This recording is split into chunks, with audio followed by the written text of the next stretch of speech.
when you do match, if somebody is coming in and they don't have a history of antibodies, and you do match for the big ones, the RHDC, CAL, the baseline rate of alloimmunization decreases from 50% to 8%. And if this was expanded for an episodic surgery prep or something, incidental procedure, we can bring it down to 3.9%. Again, I'm not saying zero. And the reason we will never reduce alloimmunization risk to zero is because we actually do not understand everything that need to be understood about alloimmunization. There are factors here that won't be controlled for, but we still have major room for improvement. If somebody does develop these antibodies and needs another transfusion, there's a much larger number of antigens that we must match for. Okay? And this is where we have to have very important one-on-one conversations about every patient. Okay. Matching further will reduce the alloimmunization risk quite a bit. Okay. So these are the current guidelines. I know I'm going over time already, Chloe. I'm sorry about that. And I've tried to put the phases of the current guidelines into terms that anybody can understand.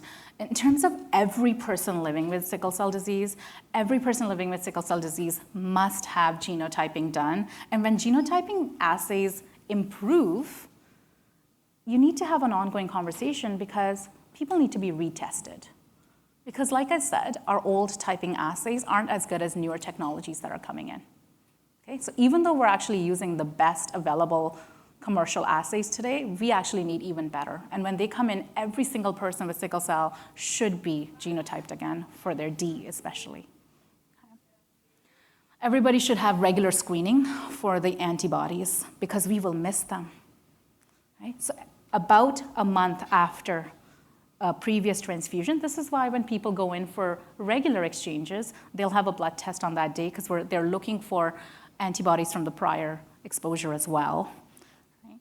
But we need to be better at people getting once rescue type of exposures because those are the highest risk exposures. So we need to make sure we test and you get tested 3 to 4 weeks after because we don't want to miss an antibody. If we wait too long, we've missed it.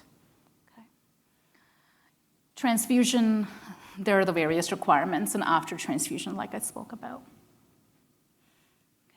So in conclusion, red cell alloimmunization is a very important side effect of transfusion that is not taken as seriously in most clinical settings, but becomes of particular importance in people living with sickle cell disease. Whether or not somebody gets a transfusion is a very important decision point, and the best evidence needs to be followed. Transfusion shouldn't just be willy-nilly prescribed, okay? Because each of these transfusions will have an important potential side effect. The risk of developing antibodies will change depending on the antigens that are mismatched, number of exposures, and situation of exposure, which means the next time any of you that you know somebody is in that situation where their body is more likely to make antibodies, have that added discussion with your clinician. Don't just let them give you a transfusion without talking to their transfusion expert or your usual red cell disorders clinic. Guidelines should be followed, and that's the harder knowledge gap in frontline transfusions in people who don't have their history at that hospital. Okay. And we need to expand our genotype donor base, right? And each one of us can contribute to that. Okay, so those are all my slides. That's all I have for you. Thank you.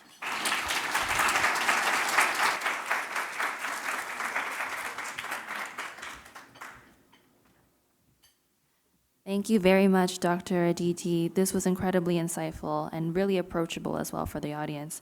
Next up, I have Dr. Suzanne Williams. She earned a BSc from McMaster University in Hamilton, Ontario in 1993 before completing medical school at the University of Toronto in 1997. Her training in pediatric hematology oncology was completed in McMaster University Medical Center in Hamilton in 2003.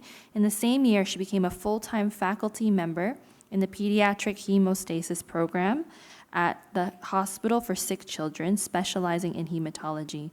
Additionally, she served as the assistant professor at the University of Toronto. Dr. Williams obtained an MSc in Health Research Methodology from McMaster University in Hamilton in 2006 and in hemoglobinopathy from University College London in the UK in 2011. So thank you. Please welcome Dr. Suzanne Williams, a very esteemed speaker.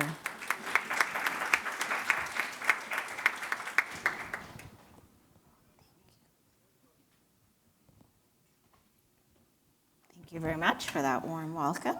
And because Dr. Aditi did such a fantastic talk, there's probably a bunch of my slides that can be skipped over. So I'm going to talk a little bit about blood transfusion and iron chelation in sickle cell disease patients. And I'll just start off by saying that a blood transfusion is still a very important facet of clinical management for patients with hemoglobinopathy. And it can be either in an acute setting or as a chronic long-term aspect of care. And transfusions can occur in three basic formats: a simple blood transfusion, a partial manual exchange, or an exchange done through an apheresis machine. Some of the important aspects of transfusion in hemoglobinopathy include some of the things that Dr. Aditi has nicely touched on in terms of making sure that the patient is receiving a blood product that is matched for their antigens. And this should be done ideally before you start a regular or chronic transfusion program. You also want to make sure that the patient is adequately protected for blood-borne diseases or diseases that could still potentially, although the risk is very, very small, be passed through a receipt of a blood product. So that's hepatitis A, B, C, and HIV as baseline tests should be completed prior to start of a transfusion program. And if a person is not immune to hepatitis B, they should be vaccinated before they receive a blood transfusion in an ideal setting. Surveillance for antibodies should be done before each transfusion that a patient would receive. If a patient has recently been transfused, then one would need to use DNA-based methods to determine their predicted phenotype, i.e. what blood would best match their own antigens. And these records should be kept in an ongoing fashion and be available between various institutions that are going to care for these patients.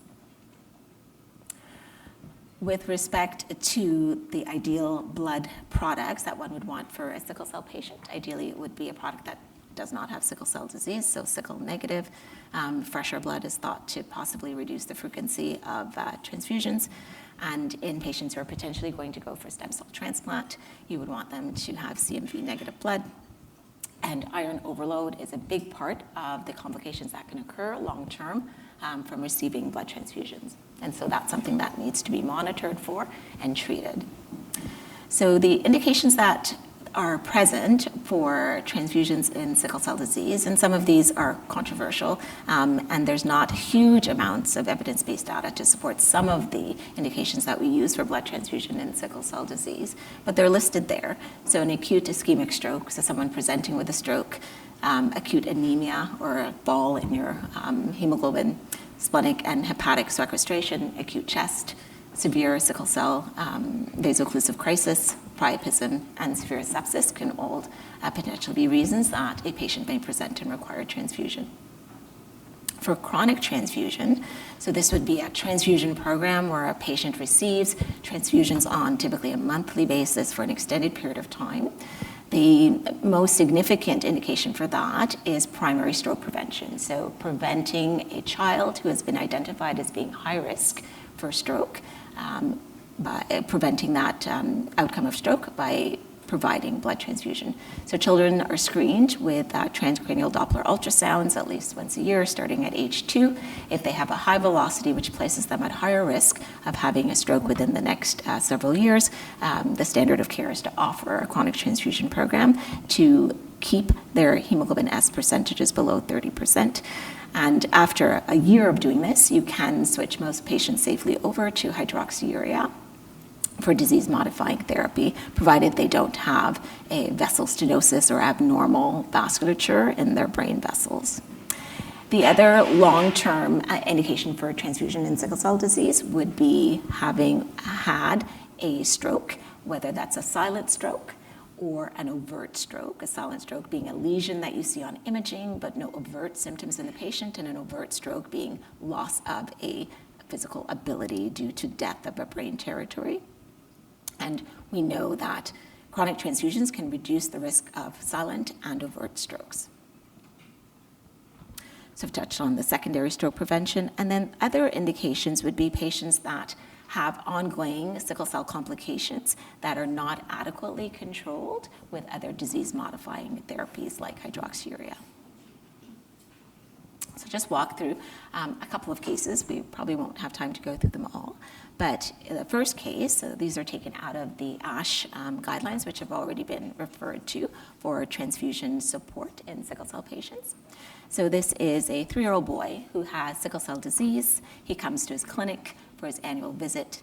He's had a transcranial Doppler ultrasound, which I mentioned we use to screen patients to identify which children are at higher risk for having a potential stroke. He has an elevated velocity, placing him at higher risk, and so a chronic transfusion program is recommended to protect him from having a future stroke. He's never been transfused before and has not had this antigen profile that we've already talked about being the usual that one would do ideally before he would commence a patient on transfusion.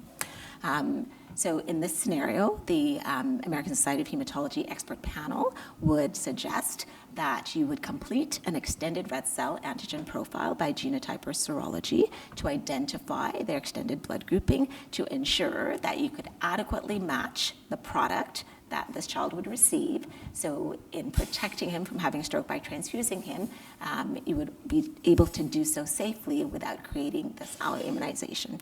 And the antigens are listed there that Dr. Aditi has already gone over. And the rationale for this, you've already heard.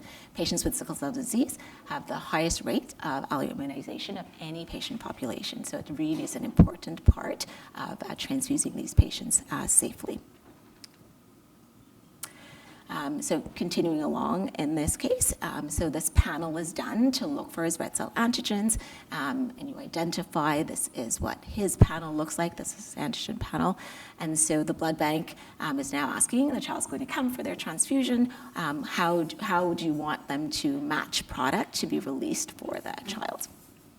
And in this scenario, the American Society of Hematology expert panel recommends, again, that you've already heard, that when you're doing prophylactic red cell antigen matching, here are all the antigens that you would match for, again, to hopefully prevent this child from going on to develop alloimmunization as a consequence of receiving his protective blood transfusions. I won't go through the evidence for this because Dr. Aditi actually touched on it very nicely, but basically when you do an extended panel matching, you will hopefully ideally protect your patient and have reduced rates of alloimmunization. So our next case is now a little bit older. It's an 8-year-old boy, 8-year-old child, who has sickle cell disease and has had a sleep study showing obstructive sleep apnea. So that means during sleep, he's having episodes of blocking off his airway, having desaturations or low oxygen numbers. These low oxygen numbers would potentially put the patient at risk for stroke. So you want to fix this to protect him from going on to have a stroke. So the ENT surgeon, ear, nose, and throat physician, has said we would like to do a tonsillectomy and adenoidectomy to open up his airway, and so he doesn't have these desaturation events. And he's presenting with a hemoglobin of 70 or 7 grams per deciliter. The surgical procedure is going to take about an hour. So the question would be, does he need a transfusion in order for him to safely undergo an anesthetic procedure and minimize his risk of having acute chest or a postoperative complication? So there's a number of responses that you could do. Don't transfuse the child, just let him go to the operating room, give him a red cell exchange, automated or manual, do a simple transfusion, or just give him some fluids to better hydrate him. So the correct answer is to transfuse the patient. And the American Society of Hematology expert panel suggests that preoperative transfusion should be done over comparatively the other option, which is no preoperative transfusion in patients with sickle cell disease who are requiring a general anesthetic and a surgical procedure that lasts longer than an hour. So again, there's not huge amounts of data to suggest this, so hence it's a conditional recommendation. And There are some other factors to be taken into account, how easily you'll have access to blood, what the genotype is, the timing of the surgery, and the other supports. But in essence, you would want to ideally transfuse this child to protect him going into surgery. We know that surgery results in increased morbidity and potential risk of mortality for patients who have sickle cell disease, and hence you want to optimize them with respect to their oxygen carrying capacity. So in addition to providing an adequate standard of care anesthetic, one other way to protect them is to increase their hemoglobin, their oxygen carrying capacity, and the ideal number is above 9 or 90 to produce this. So I'll continue on with another case. So now this child is a few years later, he's now 12 years of age, and he comes to the emergency room with right-sided paralysis. So he has an MRI that shows an acute ischemic stroke. He receives a red cell exchange in the emergency room, transitioning to the ICU, and will require chronic transfusions because, as we've talked about, one of the reasons to transfuse a patient is to prevent secondary stroke once you've already had a stroke. And so there's a number of options in terms of what kind of transfusion one would want to do moving forward for this child. You could do simple transfusion, a manual red cell exchange, or an automated red cell exchange. And a couple of options could most ideally be done. In this setting, the the American Society of Hematology expert panel suggests using an automated red cell exchange over simple transfusion in a patient who's going to have a chronic indication for red cell transfusion. And there's a number of reasons for that. It gives you a more effective reduction in their hemoglobin S percentage, and hence would be therefore more protective. The caveats are that you may need to actually have central venous access, so you might need to have a line implanted in order to be able to put the patient on a machine for exchange versus doing a simple transfusion, which can most oftentimes be done with a simple peripheral IV. I'll jump ahead just a little bit to the next part of the scenario. So now he misses a number of his transfusions. And he comes to the emergency room with fever and cough. So this is the other scenario that patients can benefit from transfusion. It's when they present with acute chest syndrome. And he has a low oxygen saturation, he has increased work of breathing, and what type of transfusion would we consider doing in this scenario? And in this scenario, again, ideally one would want to do an automated red cell exchange for the same reasons that I described in the stroke setting. You want to get good effective reduction of his hemoglobin S percentage to most ideally protect and prevent further complications from the acute chest.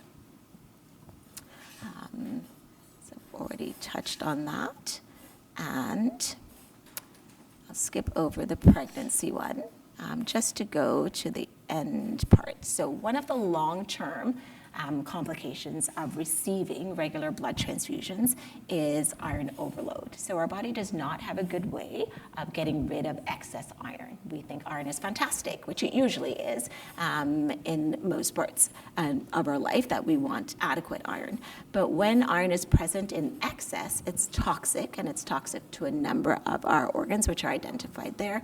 So toxic to the pituitary gland and the endocrine system in particular, the liver and the cardiac system. So the expert panel suggests that in any patient who's on a chronic transfusion that you should monitor for the presence of iron overload, because it's a known complication, and you should do this by completion of an MRI quantification of iron in the liver, which is one of the places that iron will accumulate most readily. So here is a picture of some liver scans having this test done to look for the backload of iron in the liver and the threshold numbers that are used to assess for iron overload. The green is showing you sort of normal iron, and then progressively towards the, to the right is showing you, increasing iron overload numbers in the different colors that are there. So red being the most significant at above 15 milligrams per gram. Iron chelation therapy, we have a number of iron chelation agents available. They're listed there. They have different profiles and different modes of administration. There are very expensive ones and cheaper ones. So basically, the three drugs that we have, deferoxamine, deferocyrox, deferoprone, and just phlebotomy, you could actually just take blood off of someone to remove their iron as well. One of the important things is that in sickle cell disease, iron overload seems to have less of an association with mortality than it does with thalassemia and mortality. So there have not been a lot of good studies looking at iron chelation therapy in sickle cell disease, unfortunately. There have been some studies, but not hugely significant. And there's not been a demonstrated survival difference with the use of the different chelators. So there's still lots of work to do, would be the takeaway message. We have a lack of randomized controlled trials of iron chelation therapy. We know that iron chelation is an important part of reducing iron overload, which can be associated with morbidity and mortality, very well established in the thalassemia population, less so established in the sickle cell population. So to summarize, transfusion continues to be an important component of management of sickle cell disease.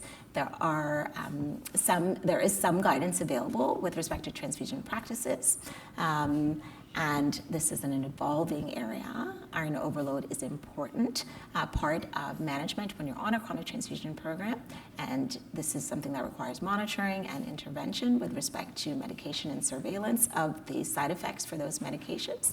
And there's a great deal of further work that still continues to need to be done to guide best practices for transfusion and iron chelation in the care of sickle cell patients. And I'll stop there.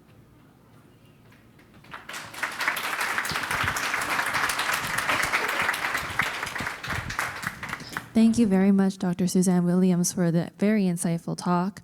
I would like to open up the opportunity for folks to ask questions, but also point to the QR code for folks to scan and evaluate the session. Your evaluations will be incredibly helpful for us. Tanya, Jess is coming to you with a mic.